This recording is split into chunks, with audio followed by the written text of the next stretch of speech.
مساء الخير، ازيكم يا حبايبي؟ عاملين ايه؟ كل سنه وانتم طيبين. هنعمل مع بعض النهارده مع شيخة الجماهير البيتزا ان شاء الله بحاجات بسيطه خالص وحاجات جديده وتكات جديده.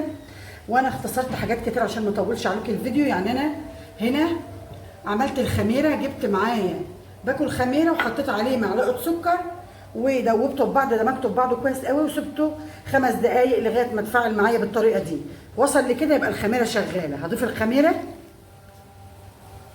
الخميره واقلبها كويس قوي مع الدقيق ده. معايا كل دقيق نخلاه كويس قوي مره واتنين عشان افرغ منه الهواء. بعد كده هضيف معايا ربع كوبايه الزيت دي واقلبها وادمجها كويس. وبعدها مباشر على طول انا هحط كوبايه اللبن، كوبايه كبيره دي لبن.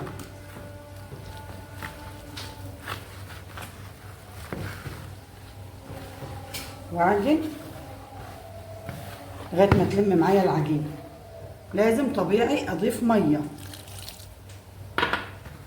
احط ميه حسب الدقيق ما ياخد معايا. هفضل الم فيها كده، احتاجت ميه احط، ما احتاجتش خلاص المها وخلاص. انا عايزاها لا جامده ولا عايزاها طريه قوي، انا عايزاها متوسطه، يعني بتلزق في الايد نص لزقه كده عشان مع الجبنه الموتزاريلا ان شاء الله تنط معانا وتطلع العجينه هشه وطريه. انا حطيت كده ودمجتها معايا خلاص، بدات تلم. اضيف عليها نص كوبايه الزبادي عشان تبقى العجينه طريه معايا. انا هدمجها والفها معايا كويس قوي وبعدين اوريكم شكلها في الاخر عامل ازاي. خلاص يا حبايبي العجينه لمت معايا كده ما شاء الله، بقت بالشكل ده. انا عايزه السنه بتاعت اللزق اللي هي بتعملها دي، انا مش عايزاها ناشفه قوي ولا طريه قوي، بس انا عايزه السنه اللزق دي عشان تطلع معايا العجينه مظبوطه كده. انا سبتها في جنب اهو، هسيبها كده والمها واسيبها لغايه ما العجينه تتخمر معايا وتترفع شويه كده. هكون جهزت باقي المكونات واوريكم هنعمل ايه.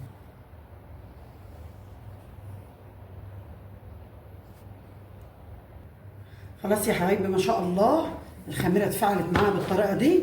انا هفرغ الهواء منها، وعشان انا الصواني بتاعتي كبيره هقسم البيتزا الكيلو الدقيق 2 بس، مش هعملها 4 ولا 5 ولا 6، لان انا عندي الصينيه بالحجم ده. انا عندي صينيه البيتزا بالحجم الكبير ده، ما عنديش صواني بيتزا من الصغيره عندي، بس انا عايزاها اعملها على مرتين معايا بالحجم ده.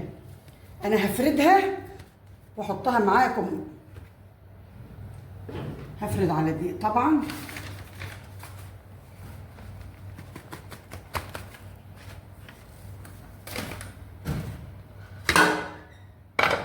هنفرد مع بعض كده العجينه.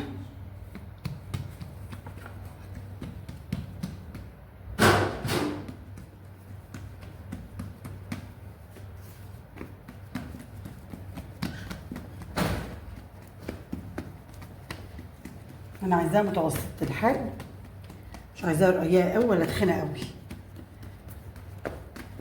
هجيب النشابه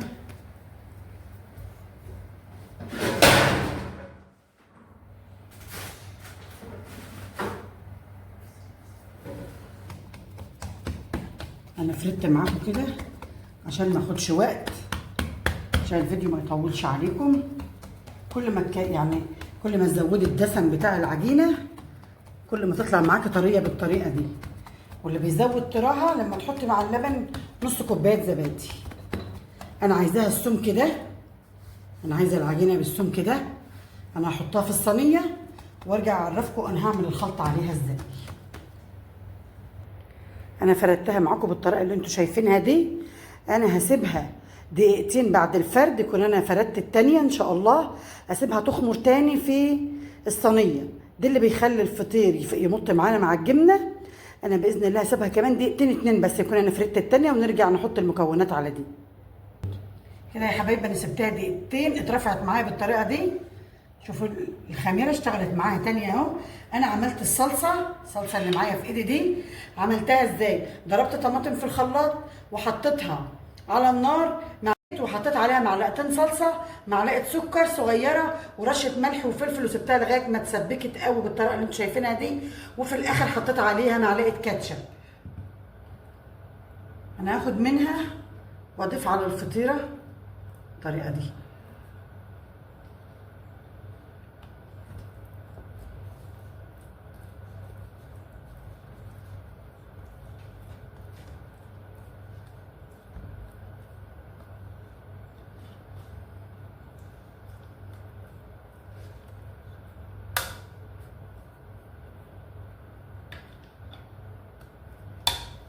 هعصجها بالطريقه دي كده.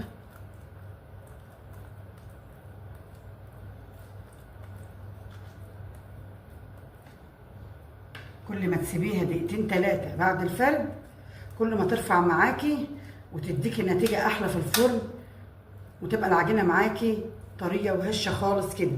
ما ناخدهاش بعد اول مره ونقوم حاطين المكونات على طول، لا. في ناس كمان بتحط المكونات وتسيبها دقيقتين ترفع، لا. هو الافضل ان هي ترفع ومفيش عليها اي حاجه خالص، لا صلصه ولا الخضار ولا الجبن ولا اي حاجه، ترفع لوحدها كده. وبعد كده بعد ما ترفع احنا نضيف اللي احنا عايزينه بقى براحتنا.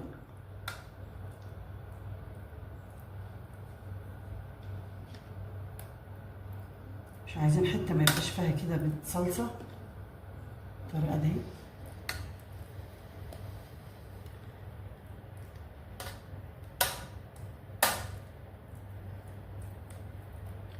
انا عشان ما اطولش عليكم عملت كل حاجه وجاهزه على الفرد على طول. انا معايا لحمه عصقتها، حطيت زيت على النار وحطيت في قلبه اللحمه وحطيت عليه بصله مبشوره، فرمتها جامد قوي، عصقتها بقت معايا باللون ده. انا هاخد منها وافرد على البيتزا.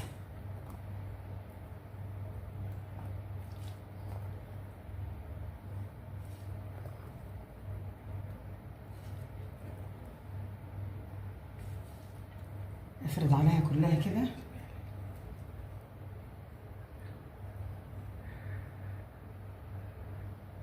كده انا فردت اللحمه عليها كلها. بعد ما فردنا اللحمه بالطريقه دي، انا هحط جبن ميكس، يعني جبنه موتزاريلا على شيدر. احط كده جبن في الارضيه كده.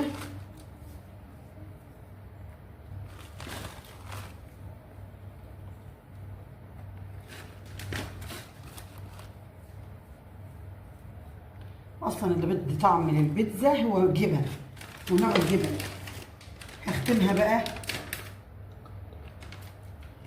هختمها بقى بالجبنه الموتزاريلا شويه على الوش كده، عشان عندي فطيره هعملها جبن صافي، مش هحط عليها لا لحمه ولا سجق ولا فراخ ولا اي حاجه، هتبقى عباره عن جبن بس.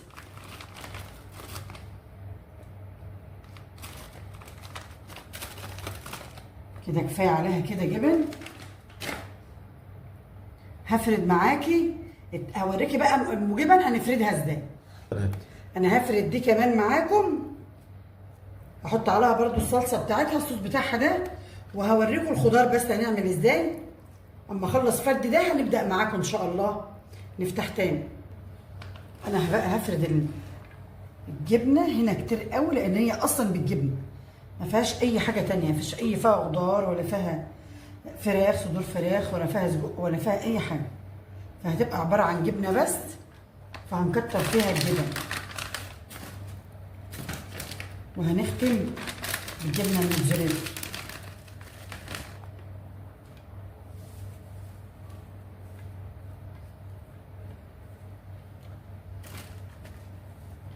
كل ما تكتري عليها الجبنه كل ما تدي طعم جميل.